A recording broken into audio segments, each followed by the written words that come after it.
मात्र सदर घटनेची माहिती ही सोशल मीडियावर अफवा पसरवत केली जाते की एका धार्मिक स्थळावरून प्रार्थना करून आल्यावर त्या प्रार्थना करणाऱ्या नागरिकांवर हल्ला करण्यात आला आहे। हे सरासरी चुकीचं असून यामध्ये पोलीस चौकशी करत आहेत व काही नागरिकांच्या दुचाकी सुद्धा पोलिसांनी जप्त केल्या आहेत व सध्या गावात शांतता असून कुणीही अफवांवर विश्वास ठेवू नये व सोशल मीडियाचा वापर जरा जपून करावा असा इशारा याप्रसंगी बदनापूर पोलीस ठाण्याचे पोलीस निरीक्षक NT सुरवसे यांनी दिला आहे।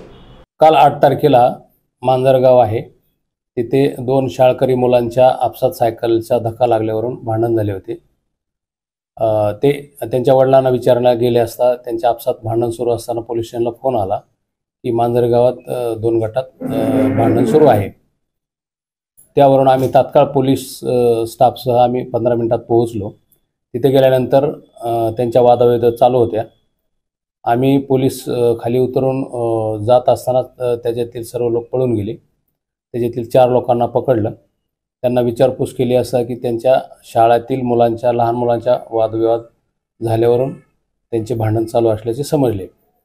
त्यांच्यामध्ये पोलीस फिर्यादी होऊन त्याच्यात गुन्हा दाखल केलेला आहे आणि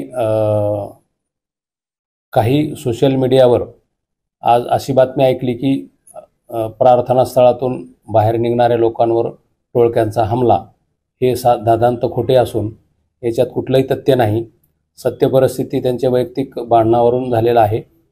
तरी माझं एक आव्हान आहे की अशा चुकीच्या गोष्टीवर कोणीही विश्वास ठेवू नये। सध्या दोघांचे गुन्हे दाखल केलेले असून CCTV फुटेजप्रमाणे चेक करून आरोपी अटक करण्याची कारवाई सुरू आहे। यात काही आरोपी अटक करण्यात आले? हो, 4 आरोपी अटक रात्री करण्यात आलेले असून घटनास्थळावर ज्या मोटरसायकल होत्या त्या पण जप्त केलेल्या आहेत आणि PCR साठी कोर्टात गेलेले आहेत।